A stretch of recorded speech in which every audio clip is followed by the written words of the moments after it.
3 ल नमस्कार सम्पूर्ण यो भिडियो हेरेर बस्नुभएको जति पनि विभिन्न संसारका विभिन्न ठाउँहरूमा रहनुभएका सम्पूर्ण बिजनेस पार्टनरप्रति म हाल युए शारजा डिएसएन दुबईबाट चाहिँ भन्न चाहन्छु र आज हामी यहाँहरू समक्ष मैले केही कुराहरू बोर्डमा लेखेर यहाँहरूको लागि उपस्थित भएको चाहिँ जानकारी गराउन चाहन्छु र सँगसँगै हामी विगतका केही वर्षदेखि डिएसएन सिस्टममा चाहिँ छौँ र डिएसएन गर्दै जाँदा हामीले हामीसँग कन्फ्युजन भएका अथवा हामीले डिएसएन किन गर्ने अथवा चाहिँ हामी डिएसएनबाट चाहिँ कसरी सफल हुन सक्छौँ सँगसँगै र हामी अगाडि बढ्न नसक्नुको कारण के हो त र दुनियाँमा हरेक मान्छेहरू चाहिँ छन् जो दुनियाँमा 95% मान्छेहरू चाहिँ छन् जुन 95% मान्छे आज कुन कारणले कस्तो अवस्थाले कुन तरिकाले चाहिँ मान्छेहरू आज फेलियर हुँदैछन् त भने 5% मान्छेहरू कसरी सफल हुँदैछन् र आज म सुरु गर्न चाहन्छु कि यहाँहरू सबैजनालाई म सुरु गर्न चाहन्छु कि आज हामी ती 95% मान्छेहरू मध्ये हामी कसरी फेल हुँदा रहेछौँ अथवा हामी कसरी चाहिँ अनसक्सेस हुँदा रहेछौँ त भन्ने विषयमा केही कुराहरू मैले आज म गर्न गइरहेको छु र त्यसैले गर्दाखेरि र हामी त्यो 95% व्यक्ति अन्तर्गत हामी पर्दछौँ जसले गर्दाखेरि आज मैले तपाईँहरूलाई केही कुराहरू मैले भिडियोमा अथवा यो बोर्डमा तपाईँलाई यसरी मैले लेखेर तपाईँलाई बताउनको लागि गइरहेको छु र आउनुहोस् आज हामी एउटा जीवनमा मान्छे जन्मिसके पछाडि गरिब व्यक्तिबाट चाहिँ एउटा धनी व्यक्ति जो पनि बन्न चाहन्छ तर हामी धनी बन्न चाहँदै पनि हामी गरिबको बाटोमा हामी घसिरहेका हुन सक्छौँ आउनुहोस् के कसरी हामी हुन सक्दो रहेछौँ त त्यो विषयमा आज तपाईँसँग म बोर्डमा लेखेको अनुसार यहाँहरूसँग म कुरा गर्नेछु यहाँहरूले ध्यान दिएर सुन्नुहुनेछ भने पनि पुनः विषय गर्न चाहन्छु र सुरु गर्नुभन्दा अगाडि एकजना व्यक्तिको औसत आयु भनेको 70 साल कुनै पनि व्यक्ति जन्मिसके पछाडि उसको औसत आयु भनेको 70 साल हुँदो रहेछ र 70 साल मध्ये 30 वर्ष मान्छेको अध्ययनमा खर्च हुन्छ कुनै एउटा बच्चा तपाईँको कुनै एउटा फ्यामिलीले 30 वर्षसम्म उसले आफ्नो 30 वर्षको एजसम्म चाहिँ उसले आफ्नो अध्ययनमै आफ्नो एज वेस्ट गरिरहेको हुन्छ भने त्यसै गरी अनि उसले लाइफ बनाउन सक्छ 40 वर्ष उसको अध्ययनको क्षेत्र टाइमिङ भनेको 30 वर्षसम्म उसले पढिरहेको हुन्छ भने 40 वर्षमा गएर 40 वर्षको एजमा गएर उसले आफ्नो एउटा के त लाइफ चाहिँ उसले सफल बनाउन मात्रै सक्सेस भएको हुनसक्छ भने अब त्यस पछाडि उसले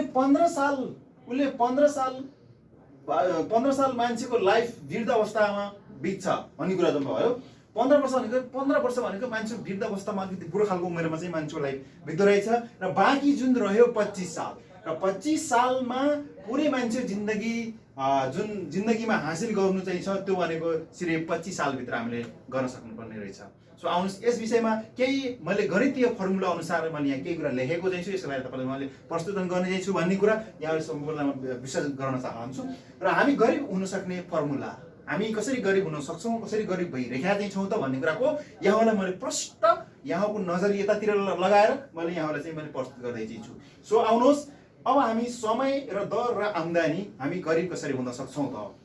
र समय 10 घन्टा हामी कुनै कम्पनीमा काम गर्छौँ त्यहाँ हामीले 10 घन्टा हामीले टाइम इन्भेस्टमेन्ट गरेका हुन्छौँ कुनै कम्पनीमा चाहे XYZ कुनै पनि तपाईँ कुनै पनि कम्पनीमा काम गर्नुहुन्छ भने त्यहाँ चाहिँ हामीले 10 घन्टा हामीले समय दिएको चाहिँ छौँ र दिनको हामीले 10 घन्टा काम गरेको बापत दिनको हामीले 50 रुपियाँ अथवा 50 दिरामकै कुरा गरौँ 50 दिरामकै कुरा गरौँ हामीले आम्दानी गरिरहेका छौँ 50 हामीले दिनको आम्दानी गरेका हुन्छौँ भने हाम्रो दिनको आम्दानी गर्दाखेरि हाम्रो महिनाको लगभग पनि हाम्रो के त लगभग 500 निस्किन्छ है त अब ल आउनुहोस् त्यो महिनालाई अब 500 लाई चाहिँ हामीले महिनामा ग्रहण गर्दाखेरि लगभग 15,000 हाम्रो के त भन्दाखेरि जुन इन्कम हुन्छ जुन इन्कमबाट फेरि हामीले अब त्यसलाई फेरि हामीले 12 महिनामा हामीले हिसाब गऱ्यो भने 15,000 हामीले 12 महिनामा हिसाब गऱ्यो भने हामीले यति कमाउन सक्छौँ र यति हामीले के त भन्दाखेरि वार्षिक कमाउन सक्यौँ 1,80,000 लगभग हामीले चाहिँ वार्षिक कमाउन सक्यौँ भने यो भनेको वार्षिक कमाउन सक्यो वार्षिकमा पनि हामीले यो कमाउने भनेको हामीले एकदमै आफ्नो स्ट्रगल गरेर एकदमै हामीले दुःख मेहनत होइन हामीले बढी गरेर चाहिँ के त भन्दाखेरि हामीले चाहिँ कमाइरहेका हुन्छौँ तसर्थ यो चिज चाहिँ कमाउनको लागि तपाईँ हामीले धेरै स्ट्रगल गर्नुपर्ने हुन्छ धेरै मेहनत गरेर हामीले यति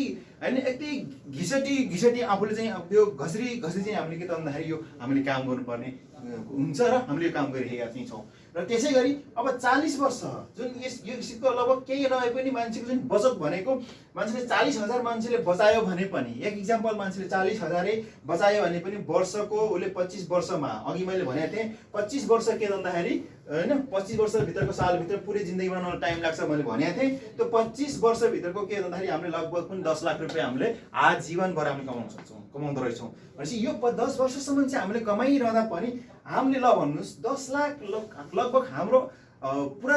लाइफभर हामीले चाहिँ कमाउन त्यति लाग्दो रहेछ भनेपछि त्यत्रो हाम्रो समय चाहिँ जाँदो रहेछ भनेपछि 10-15 लाख रुपियाँ चाहिँ हामीले पुरा जिन्दगी कमाउनको लागि हाम्रो पुरा जिन्दगी नै जाँदो रहेछ भने ल भन्नुहोस् कि अब तपाईँ हामीले आफ्नो फ्यामिलीलाई कसरी चाहिँ कमाउने, तपाईँ चाहिँ पाराटो गाडी कसरी चाहिँ चल्ने, तपाईँ युएस कसरी जाने, तपाईँ लन्डन कसरी जाने, तपाईँ आफ्नो लाइफमा फिनान्सियल फ्रिडम कसरी बन्ने भन्ने कुरा त तपाईँको सपना नै छ। तसर्थ गर्दाखेरि के भन्दाखेरि हामी अरूलाई समय दिएको कारणले गर्दाखेरि हामी कहाँ छौँ त भन्दाखेरि महिनाको 10 देखि 15 लाखसम्म चाहिँ हामीले वार्षिक रूपमा चाहिँ हामीले पुरा वार्षिक सरी नै 25 वर्षको समयभित्र चाहिँ हामीले 10 देखि 15 लाखसम्म चाहिँ हामीले अर्काको लाई चाहिँ 10 घन्टा समय दिएर हामीले कमाउन सक्दा रहेछौँ। तर पनि हामी आफ्नो सपना, आफ्नो इच्छा, आफ्नो चाहनामाथि कहिल्यै पनि हामी परिपूर्ति गर्न सकिरहेका छैनौँ। तसर्थ तपाईँ हामी जस्तै व्यक्ति आज त्यस्तै व्यक्तिहरू छन् जो संसारमा 95% व्यक्तिहरू चाहिँ छन् जो अरूकोलाई समय दिएर आफ्नो फ्यामिली, आफ्नो घर खर्चहरू म्यानेज गरेका व्यक्तिहरू जसमध्ये आज यस ठाउँमा चाहिँ छन्, यो सिस्टममा चाहिँ छन्, यसरी चाहिँ इन्कम चाहिँ गरिरहेका छन्। सो त्यही भएर कारणले गर्दाखेरि तपाईँहरू पनि यो सिस्टमलाई यदि फलो गर्नुभयो भने सायद हुनसक्छ संसारका जोसुकै व्यक्ति होस्, सबै व्यक्तिहरू सफलता कहिले हुने चाहिँ छैन। यदि हामी सफलता हुनको लागि हामी आफ्नो डिएसन बिजनेसलाई अलिकति हामीले सिस्टमेटिक तरिकाले, अलिकति हामीले चाहिँ त्यसलाई व्यावसायिक तरिकाले, त्यसलाई अलिकति सिरियस तरिकाले हामीले यस बिजनेसलाई हामीले अगाडि लिएर चाहिँ गयो भने डेफिनेटली पनि तपाईँ हामी आफ्नो डिस्टेन्समा हामी पुग्न सक्छौँ र आफूले चाहेको इन्कमहरू हामीले क्रिएट गर्न सक्छौँ। के तपाईँलाई चाहना छैन तपाईँ एउटा ठुलो चाहिँ अगाको टोपी खस्ने जस्तो घरमा तपाईँ बस्न मन छैन र के तपाईँलाई चाहना छैन तपाईँलाई एउटा राम्रो ठुलो चाहिँ पजेरो गाडीमा चाहिँ सरर तपाईँलाई आफ्नो फ्यामिलीसँग हिँडेर छैन र छ नि हो, मलाई थाहा छ। तपाईँ यदि त्यस्तै चाहनुहुन्छ, तपाईँ आफ्नो जिन्दगीका हरेक सपनाहरू चाहिँ तपाईँलाई परिपूर्ति गर्न चाहनुहुन्छ भने मात्रै तपाईँको लागि एउटा सिस्टम भनेको डिएसन सिस्टम हो। र यो सिस्टमलाई तपाईँले सिरियस भएर चाहिँ तपाईँ आफ्नो सपना, आफ्नो ड्रिमलाई तपाईँले लिएर चाहिँ गर्नुभयो भने डेफिनेटली पनि तपाईँ सक्सेस गर्न सक्नुहुन्छ। र कुनै चिज तपाईँले यदि जिन्दगीमा एचिभमेन्ट गर्नु चाहिँ छ भने तपाईँले हरेक कुरामा रिस्क लिनुपर्छ, हरेक कुरामा तपाईँले च्यालेन्ज लिनुपर्छ, हरेक कुरा तपाईँले त्याग्नुपर्छ र हरेक कुरामा तपाईँ आफ्नो एटिट्युडलाई, आफ्नो ह्याबिटलाई तपाईँले चेन्जेस गर्नुपर्छ। अनि मात्रै तपाईँ एउटा सफल बन्न सक्नुहुन्छ। जस्तै प्रसन्न पुष्पकमल दाहालले संसारलाई यत्रो 3 करोड नेपाली मध्ये 17,000लाई मार्न सके भने मारेरै पनि उनी सफल भए र आफू पनि लड्नलाई अगाडि बसे। भने जस्तै कि हामी जीवनमा सफल बन्नको लागि हरेक कुराका चुनौतीहरूसँग हामी अगाडि बढ्नुपर्छ अनि डेफिनेटली तपाईँ हामी सक्नुपर्छ। र सबैभन्दा डिएसनमा बेहतर सबैभन्दा चाहिँ अपर्च्युनिटी के छ भन्दाखेरि संसारमा कुनै पनि त्यस्तो अपर्च्युनिटी चाहिँ छैन, त्यस्तो सिस्टम चाहिँ छैन जहाँ डिएसनबाट नै एउटा हेल्प पनि मिल्न सकिने, डिएसनबाट एउटा इन्कम गर्न सकिने, डिएसनबाट तपाईँको संसारको कुनै पनि ट्राभल्समा तपाईँ जान सक्ने। तपाईँले आज लगाएको भिसा कहिलेसम्म तपाईँको घरमा झर्छ भन्ने कुरो तपाईँलाई कुनै ग्यारेन्टी छैन, कुनै मेन पावरले ग्यारेन्टी दिँदैन। तर तपाईँ डिएसनको थ्रुबाट संसारको कुनै पनि ठाउँमा तपाईँ आफ्नो ट्राभल्स गर्न सक्नुहुन्छ, आफ्नो चाहिँ बिजनेसलाई डेभलपमेन्ट गर्न सक्नुहुन्छ, बिजनेस अगाडि बढाउन सक्नुहुन्छ। संसारको कुनै पनि ठाउँको नेसटिभको मान्छेलाई आफ्नो बिजनेसको सिस्टममा तपाईँ लिएर आउन सक्नुहुन्छ। त्यसले गर्दाखेरि आज तपाईँ हामी पनि त्यही 95% मान्छेभित्र पर्छौँ र त्यही व्यक्तिभित्र पर्छौँ जुन यही अर्काको समयलाई हामीले अर्काको समयसँग चाहिँ हामीले काम गरिरहेका हुन्छौँ। जुन समयसँग काम गर्दाखेरि हामीले यो किसिमको इन्कमले तपाईँ हामी जहिले पनि गरिबको गरिबै हुन्छौँ र तपाईँ हाम्रो जहिले पनि समस्या भनेको तपाईँ हाम्रो कहिल्यै पनि सोल्युसन हुँदैन। र यो चिजबाट तपाईँ हामी माथि बढ्नको लागि डेफिनेटली पनि तपाईँ हामी अलिकति अग्रसर भएर र तपाईँ हामी अलिकति सिस्टमलाई अलिकति फलो गरियो भने डेफिनेटली पनि अगाडि बढ्न सकिन्छ।